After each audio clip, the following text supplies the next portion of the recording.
Your minion overlord presents you TK from Women's Wrestling Talk with minion number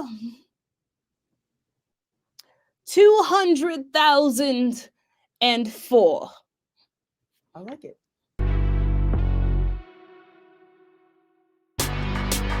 Women's Wrestling Talk, the #1 women's wrestling show on the planet. You are watching Women's Wrestling Talk, the #1 women's wrestling show on the planet. My name is TK Trinidad, and today we have an amazing show, and of course, nothing but amazing guests. And today is no exception. She is the Minion Overlord, ROH Gatekeeper, Joshi Killer, American Joshi, the Fallen Goddess, the longest reigning champion, the forever ROH champion. Please welcome Athena. You know, I'm so proud of you. I didn't have to correct you not one time. I'm so proud. You know how many of these I do and I have to correct? You know, you came straight. You came straight, and I'm down for this today. I will leave it at that. I will not throw any shade. But let's get into it. I have two important questions for you. Okay. What song makes you feel the most in love with life? Ooh. So I'm an old soul, and I feel like it's tied between two songs. Because I love Gladys Knight, Midnight Train to Georgia. That is the song that I listen to when I'm upset, when I need to just detox from life. I also love Mariah Carey and good old Luther, Endless Love, the duet. But like the song that like kind of just gets me pumped about life. I mean, I have two. I have a lot of songs that just reflect me because I listen to like 5 songs on repeat. Be Prepared from Jeremy Irons. And yes, that is the Lion King song. And This Is Gospel by Panic at the Disco. Those are like anthems for me in my soul. I mean, you know, I definitely agree. Some songs when you hear when it comes on, you're just like, oh my gosh, this is everything. This is my life story. Midnight Train to Georgia. If my husband knows if that song plays, we are having a bad day. Get the cupcakes and the whiskey. I will listen to it on repeat. But like put every speaker on in the house and just like be detoxing on the couch. Take me, Gladys. Take me. And now you just mentioned another interesting thing. My next question, you referenced cupcakes. I heard you love red velvet cupcakes. You travel a lot. Where is the best place to get a red velvet cupcake? Okay, so I would love to send you to my favorite bakery in the entire planet, but they just recently shut down. And the best red velvet cupcake in the world was by Sweets by Holly. If you watch Cupcake Wars, you saw her all the time. Her red velvet cupcake is bar none the best one I've had in this entire planet, and I've had a cupcake on every continent in the world.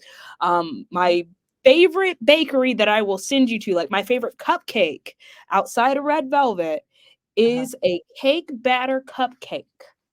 Ooh. With cream cheese frosting and the birthday cake sprinkles on top. You can find it at the Philly Sweet Box. Okay. All right. It is on Uber Eats. If y'all are in Philly, y'all, they deliver to the door. They also have cookie dough bars. Okay. So Philly Sweet Box. But if I was gonna do a red velvet cupcake, the sugar-free red velvet from Sprinkles, that's better than their normal one. But sugar-free red velvet, you got. If we're just going plain red velvet, sugar-free red velvet from Sprinkles. Okay, I might have to check that. That's it. That's in my neck of the woods. I'll check that out. But let's get into a little bit of wrestling. So congratulations. You have been ROH Women's Champion for over a year. What is it like being the face of ROH? It's really cool. It's not something I ever thought would be a sentence. Like it wasn't on a bingo card for me on any year or just in life. But I'm really happy just all the hard work that I put in, not only just in the ring, outside of the ring, is paid off, and people are recognizing that, like, hey, like I'm the franchise player, like I am the main character of a show. And I like on some weird level, it feels weird saying that, to be honest with you, but it's really cool. It's a really cool accomplishment. And like I honestly just going to work, try to do the best job I can, like every single day. So I'm happy that hard work is paying off. So that's another thing too. You've been in the game for 20 plus years. So you're the Mhm. champion. You have Trent over at Impact's champion. Janai Kai's champion. Jade was a champion. Bianca was a champion. Mercedes was a champion. So, like, what does it mean to you to see so many diverse women as champions in the respective brands? It's really cool. Like I don't know, like, how to really explain it other than, like, we have an unsaid sisterhood, it feels like. I remember being there when Bianca won the Royal Rumble, and I was just so ecstatic for her because I know how hard she had worked. And then, Mm-hmm. when I left WWE, like, I taught to Trin so much, across the board, and we actually became, like, sisters from another mister, and it was just like, I texted her a couple days ago, "Girl, we gonna get this match one day." And I'm like, "Yes, we are, girl. One day we gonna get it." So it's just really cool to see how diverse the just women's wrestling is right now. Not just talking about Mm-hmm. African American women, just talking across the board. And we can't forget Willow Nightingale making history as well in there. Yes. You Yes. know, it's just showing that hard work pays off and hard work will shine through every step of the way. We used to have a saying, and maybe it stands true for some people, we have to work twice as hard to get the same recognition, right? Mm-hmm. And like now it seems like we just have to work hard to show what we can do. And that's just to me a really great statement just to say like, hey, look at us and look at how far we've come. Yes. And then, kind of taking away the first, which is a good thing, where you're not the first of this. I mean, it's great to be the first, but it's kind of like you're just a woman who wrestles, which is that's a Yeah. good feeling to have. So, I'm really like looking forward to more of that. Another thing that you referenced too was that you said you love tagging with Shotzi. Now, is there anybody, obviously WWE, is there anybody at ROH or AEW that you wouldn't mind tagging with? Like this is, and I know Forever Champ, but is there, you want to get those tag team belts? Anybody you would consider I have tag? learned that when it comes to tag team wrestling, I don't play well with others. um, but if I had to name anyone as far as like someone I know could hang and have my back, it would have to be Chris Statlander. Okay. But I think you also said that you want to have a match with her too, though. So Well, I is mean, look, when it comes to Billie Starks, Billie proved that she couldn't handle her weight, and she's the only reason I have L's on my board in Ring of Honor. Let's be honest. So we can't quite go back to Billie. We're moving on from Billie, right? But as far as someone that I know can lift their weight, it took two people to beat this woman, and even then, she still didn't get pinned to lose her title. I would Mhm. love to kick Statlander in the face, but you said hypothetically speaking, Oh, madam. Hypothetically speaking, I would love to have a match with Stat. I think she is absolutely amazing. But if I had to have someone that choose to be on my team, it has to be my top-notch bitch, Chris Statlander. It was a match that we never got when we were in the middle of Jade and the Baddies. mhm. So yeah, I would absolutely love to tag with her. Okay, I like it. Now you did reference your former minion, Billie Starks. Mhm. Do you think that, hypothetically, do you think if you were a little bit nicer to her, this match wouldn't be happening? Hmm? Just What do you mean? I, just What? just I a little mean, nicer. so here's my thing, right? I mean everything that I say on TV. Like y'all think that like this is like a character, but at the end of the day, like Billie Starks would be nothing without me. She would be some 18, 19-year-old sensation going and getting her ass kicked every single day in and day out on AEW, on Ring of Honor. It wasn't until she came under my wing that she actually started winning matches. And I showed her all the little tricks and loops, right? Like I wrestled as the good guy at one point in time, and I know it's overrated. What she didn't understand is that that wasn't her moment to take. That was Lexi's moment. That was Bestie's moment, right? And I even told her, hey, girl, it ain't about you right now. But Lexi wanted Billie a part of the ceremony. Lexi wanted Billie there. And I was just like, yo, we can do this in the back. And she was like, no, no, no. I want Billie to be a part of this. We're MIT buddies, right? If you notice from the moment I walk out, I have one certificate, one t-shirt plopped on each other. Billie got her Mhm. hopes up and Billie got let down. But Billie was not ready. Billie still isn't ready. And honestly, tomorrow at Final Battle, I'm gonna show her that just because I taught her a few tricks, it doesn't mean that I taught her all the tricks. Okay. Well, then that references in Final Battle. So, when and if you beat Billie Starks, will you re-enroll her When into MIT? I You beat beat. Billie Starks, Would I you? am always open for former minions to reapply for minionship. Mhm. We will see how her attitude is after I beat her. See, you shaking your head like that if should be in there, and I don't like that. I don't like that. I mean, I can't predict things. I'm just, as a journalist, I have to, Uh-huh. look at every possibility. So So, what I'm really. possibility do you think is gonna happen? I genuinely want to know. You know, I'm a So, good interviewer. We've seen it on TV. So what? let me. Excuse me, Miss TK.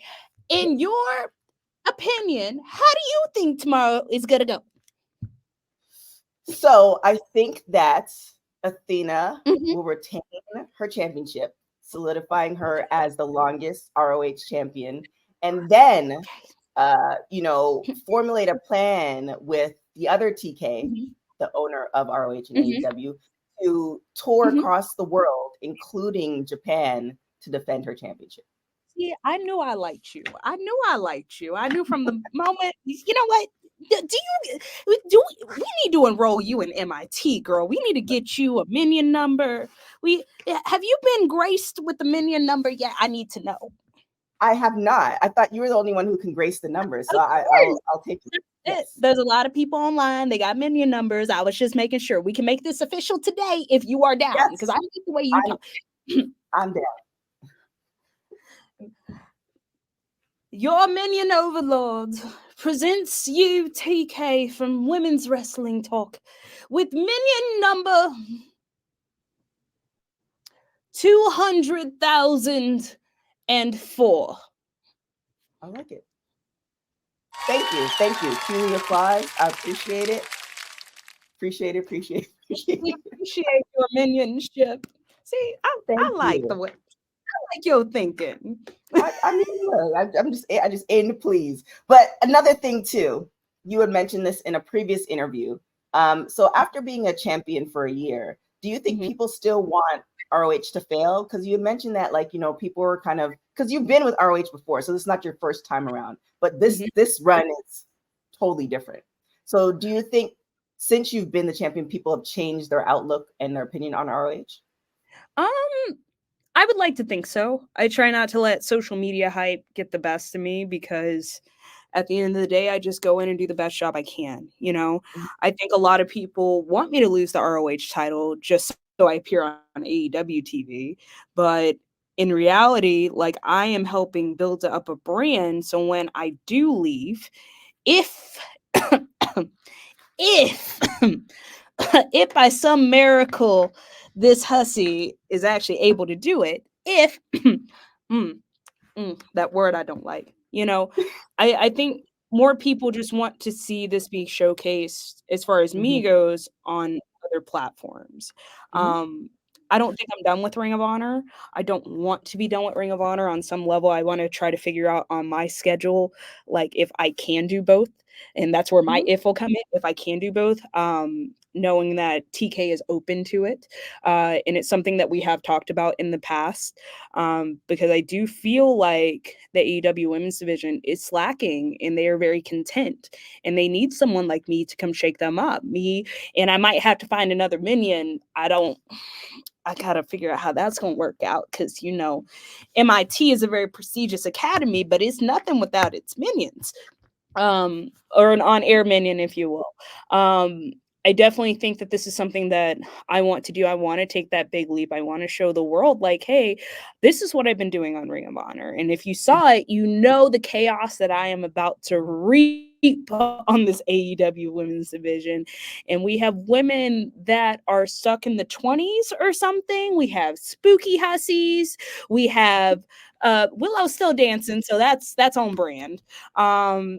You know, we have Statlander who thinks she's honestly been still in whatever movie of the week. You know, we have all these women that are content with being mediocre, and I'm up here striving for greatness. That's what minion overlords do. That's what alphas do. And I am here to not only increase the competitiveness of my Ring of Honor brand. Like, you've seen what I've done for everyone there. These women Mhm. on my show are hungry. And not only that, we have done such a great job. We have multiple segments week in and week out just to showcase, hey, we are doing something here and we are not stopping anytime soon. Say what you will about all those broads that I beat up, they work hard. And they work hard Mhm. because they know they have to get to me. I want to instill that in the AEW women's division. Because right now, let's face it, they are missing a minion overlord. Well, that brings me to the media call that Tony Khan just had. So he said in the media call, I really like working with Athena, Billie Starks, and Maximir. So in those meetings, like what happens in those meetings? Like, as the minion overlord, do you tell Tony what's going to happen, and then it happens? What happens in those weekly meetings with Tony? It's without pulling back the curtain too much. I have found that I have a very good collaboration with my boss, which is something that I feel like I was missing for a very, very long time. And the fact that he trusts me to make certain calls, like, and a lot of times Billy's just staring at a wall, if y'all really want to know. Like, Billy's just off smiling in a corner somewhere. And Lexi, you know, Lexi's just trying to make sure Billy doesn't fall down and hurt herself. But between me and TK, like, it's a really cool like collaboration that we've had with this entire thing, because we've taken a lot of risk, I think, across the Mhm. board, that are outside my character, that are outside stuff that he normally does, and it's paid off every step of the way. But that's just having trust with one another, and I think that we've built on that trust between myself and Tony to where we've Mhm. gotten to this point. Okay. And yeah, I do So enjoy working with him. So would you say, Mhm. outside of those conversations for ROH, you just referenced kind of trying to do both. What Mhm. is what's stopping you from doing both? Is it kind of the storyline? Is it your scheduling? Like, what's stopping you from doing AEW and ROH, and essentially bringing the title to ROH and then trying to go for AEW championship? I think for so long I wanted to build on Ring of Honor because Ring of Honor meant the world to me when I first got there. Mhm. With stories on TV at the time, I don't think that it would have had the same effect if I did both. And I think I would have gotten burnt out very quickly Mhm. and just kind of lost sight of focus, if that makes sense. Mhm. Um, I think the ultimate decision comes down to me and TK together. Okay. Right? Like, I've expressed going back to AEW TV while doing Ring of Honor. We've had those conversations. There's a plan in place, I'll say that. Okay. But as far as like when, I'm not telling you. Okay. I respect that. If that makes sense. Yeah, but like for It- me it- personally, like I was very dedicated to helping these women on Ring of Honor because I feel like on some level it starts at the talent, right? If you can't trust the women that you're putting in the ring to do the job you need them to do, they're just going to sit in the back. And the beauty of Ring of Honor, Tony has allowed them to showcase themselves. Tony has allowed them to have storylines outside of the main championship. And I think on Mhm. some level, he is experimenting with what he can and can't do with the roster. So to me, it's always been a collaboration with me and TK. It's always been, hey, I go into the office, hey, we have a conversation, which ends up great. Sometimes we butt heads, but hey, who hasn't butt heads with their boss before? But 99.9% of the time, we come out happier and better. And honestly, the storyline has benefited from day one when he pulled us in the office and said, hey, there's something here. I think Mhm. we I think we're going to pull the trigger on this, right? Mhm. And him allowing me to make certain calls and me allowing him to make certain calls has made this an absolute banger of a feud, has made this an absolute banger of a storyline. And it's brought a lot of eyes into Ring of Honor that I don't think people were expecting. Yes. Yeah. I mean, it's the start, like they ROH or AEW, they put out a YouTube collection of the start to now, and it's amazing because it's one of those things where you're getting the segments every single week, but when you see like how it started and the minion in training and all that stuff to now, it's just kind of like, and then how everybody plays their role. It's just it's beautiful. It's Yeah. absolutely amazing. I think Hats off. I think the left field out of this entire just situation has been Lexi, because she just kind of got pulled into this because I was like, "You're coming and doing this," and she was like, "What?" And I was like, "Yeah, girl, I need you here at 7 a.m. We're doing minion training." She's like, "Why? Why do I have to get up early to do hair and makeup?" And I was like, "Girl, let's go. We hit these stairs." And she was like, "You are not making me run these stairs this early in the morning." I go, "I sure am. Get your ass up those stairs." But Lexi is absolutely, like, I can't give enough praise to Lexi as my hype woman, as my bestie, as my, like, she keeps me sane. And I think like she's the person that makes this whole thing work. Like Mhm. she is like, without a better reference, and I think I'm kind of limiting her when I say this. I said she's my mean Gene. She's the one that I just have that like natural bounce back, and then she has that natural charismatic like interaction with Billie. Like she's really Yes. just made this come full circle for us. And to be able to have her as like my only interviewer, because I will not allow anyone else. Shivani has tried. Me and Shivani had some words. But Lexi is my gal. She's my bestie. And like to be able to have our MIMS, our member minion empowerment meetings, and just be able to go out there, whether it be backstage or just like if we're going to the mall or something, and just have fun. That's all that really matters. And perfect segue. So you talk about Lexi Nair, the bestie. She's going to be ring announcing for this match. So have you have you guys collaborated on what she's going to say for your entrance, or are you leaving it up to her, or what's happening with that? So this was one thing I went to Tony about, and when he just so rudely announced that he was going to give Billie this match, I went and said, "Well, I want Lexi as my ring announcer." And he goes, "Well, she has to announce Billie too." I go, "Damn." But it was something I wanted Lexi involved, because Lexi has been involved from the beginning of this till Final Battle, which might be ironic in the name, but she's been involved with this since the very beginning, even before the minion stuff started. Me and Lexi had a thing. I told her she was terrible at her job. I did her job better than her and made her stay in frame while I did it. And it just kind of turned into like, I have to have Lexi a part of this. I have to have her here for this moment. So it all comes full circle, if that makes sense. It does. No, I'm trying to put my finger on. It feels like a combination of a lot of different movies and characters. And when I figure it out, because I want to have that aha moment myself, I'm gonna tweet you or IG. But it's just a combination of different, and I absolutely love it.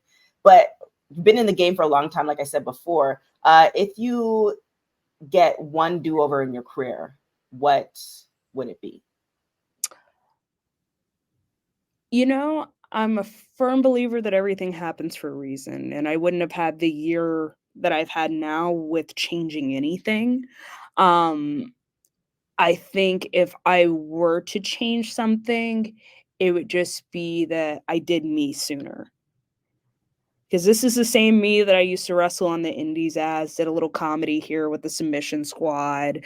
But I think I just would have done me sooner. I think that's the best way to explain that. And we tried to get there in WWE, and we just can ever complete it. But like, just for me losing to Jade, to me just kind of feeling lost, to the Toronto incident. Blame Canada.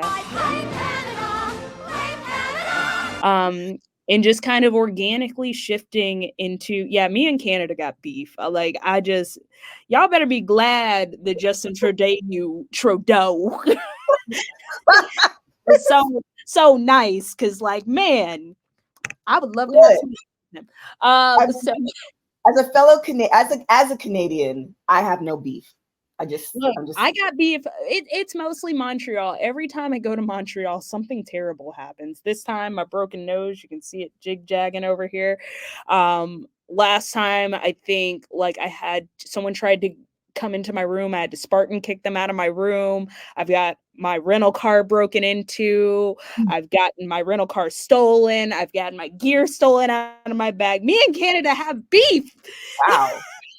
That doesn't even So sound like Canadian trade. Jeez. Wow. I Okay. know y'all are supposed to be really nice there, and it's just not living up to it. It's so sad. But at the end of the day, like it's just I blame Canada, but Canada, like everything that's happened in Canada, like especially the incident that y'all say there's discourse and there's not. Um, just because of that and the yes anding and me just kind of following my gut, following my husband's like guidance, because he's probably a better storyteller than anyone I know. Just Mm, having faith in myself, faith in the support system that I built around me within AEW and ROH. That is what ultimately has turned this into what it is today. yeah. And it's really awesome and amazing that I've gotten this opportunity because I think on some level I had a lot of self-doubt. On some level, like I kind of believe like maybe I'm not as good as I think. Maybe if I'm not this person. But I took the time. I went and did acting classes. I went across the board to try to do character research and just try Mhm. to figure out everything. And at the end of the day, it was just me. And it's wild that it was Yeah. just like, it was just the person in the mirror this entire time. And just having the confidence to present that on a platter is like the ultimate goal. Yeah. Like I remember seeing you in Brooklyn for NXT like years ago and saying to myself, "Oh my God, like she's amazing, the look, the everything like that." But I there's something to me where it's just like I can't, because I love a good story and I love like investing in the person, the character that they present. And there was just something that was like, I love everything, but there's something that like didn't make me want to cross over to be, like Mm. all things, all things. And so now, like in, discovering or rediscovering or just introducing the world to yourself, like it's just amazing. Like I love the snarkiness. Like certain things that you say is like stuff that I wish that I could say. Yeah, To other I people. am very much so like that in real life. Which a lot of my friends I don't have anymore because of that, because I normally just blurt out the first thing I'm thinking. And so, but it makes for a great television. It makes Mhm. for a great on-air personality, I guess, because 90% of you guys would smack me in my face if we had a conversation in real life, because I'd just tell you something about yourself and that'd be the end of it. Mm, But you just can fight. what? Come on. I like you. You got minionship today. You and me are okay right now.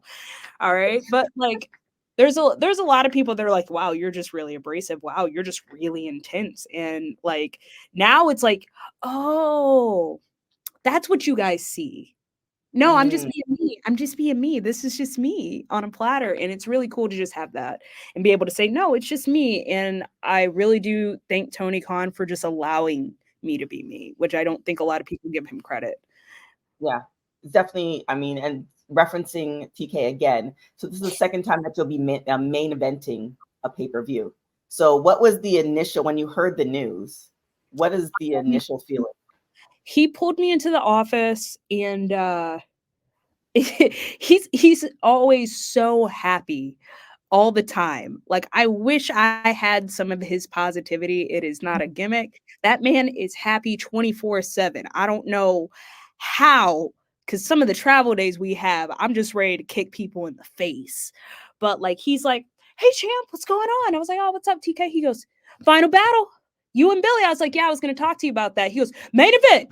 And like that was it was like, "Thanks, Tony." He's like, "Can't think of a better way to end the year.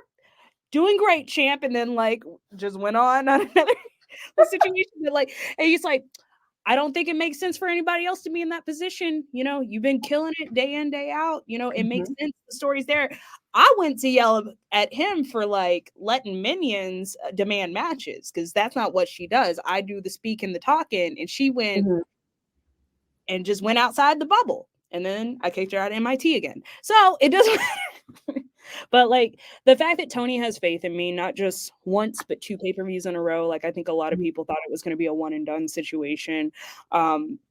But not only that, I'm the first woman me and Willow are the first women to main event a pay-per-view under Tony Khan's banner. Mm-hmm. And we had Samoa Joe, we had Claudio, we had all these top guys on the show. And Tony was like, no, you guys put in the work, you guys did it. And not only that, again, I'm doing it twice in a row. So I'm the only woman in AEW / Ring of Honor history to main event 2 back-to-back pay-per-views, which says that, hey, the boss believes in me. He believes in the storytelling. He believes in the ability in ring to get the job done. And that on some odd level is nerve-wracking as hell. Because I don't know if you saw, they put Black Taurus and Vikingo on the show. And I'm like, no, they gonna do everything. But just being confident and knowing that we have an amazing show planned, that you can watch it on Honor Club, and like just to have that faith put in me once again is really cool. And I would also like buck back a little bit with what you just said, because the fact that you guys do the tapings for ROH after AEW and, you know, people are there for several hours and you're still able to entertain, that almost was like the practice ground for this main event. Like pretty much no matter whoever the matches are, the fact that you're main event, like you've already done it several times. So I just, you know, on that level, just like, you know, you got it. It's yeah, you say that, but like the inner like nervousness is like on a whole different level when it comes to that. Like Tony has had faith in me main eventing like several of the TV shows. Like it's wild, right? Because I came off the independent circuit and just was kind of like, well, we're here now. This is what we're doing. And then flash forward to main eventing shows. I've been on almost every episode of Ring of Honor. I'm the franchise player. And to say, hey, not only are you that great, you're main eventing pay-per-views, and hey, by the way, you have to deliver. Like that is where the nerves come in. That's where it sets in, because not only that, I have to make sure on some level you guys go back thinking like, no, this match was better than Willow.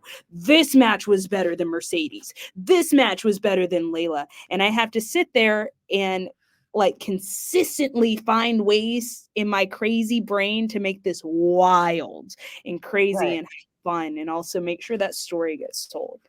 Yeah.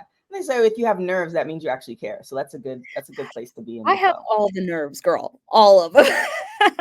Like the bravado and the confidence once that music hits, but like beforehand, I am a wreck. But I also know that stops is probably the day I need to hang out the boots. This is true. There it is. 2 more questions before we get out of here. So you mentioned that you've taken acting classes. You have host and aspiring actress in your bio. So as far as, I mean, you know, if you can do both, or if one day you take a pause from wrestling, what roles or what acting roles would you like to? I really want to do an action movie. Like I want to be in an action movie and kick ass and do fight scenes and all that jam. And I want to do voiceover work. Like I've gotten the opportunity to do a couple little bits here and there, and it's always been really, really fun. And just being goofy and chaotic, like I would love that. Yeah, but mostly like I gotta do an action movie at least once. I don't care if it's a big or a small part. Also, Pumpkinhead. Y'all call me whenever y'all remake Pumpkinhead, because I have to be in that movie. I love Pumpkinhead so much. Fingers crossed they remake it. I mean, everything's getting. I just saw a remake of Beverly Hills Cop is coming out, or it is on Netflix. I'm like, I can't do it. I can't do that. Okay. One. I can't do All it. right. Here we are. Look, I love Beverly Hills Cop. I love it. I don't know if I can do a remake. I mean, Eddie Murphy's still in it, so I literally saw it pop up on YouTube, and I was like, okay, so this is what we're doing. All right, but last question. I know. I mean, you can't go wrong with Eddie, but yeah, we'll see. We'll see. It's Eddie.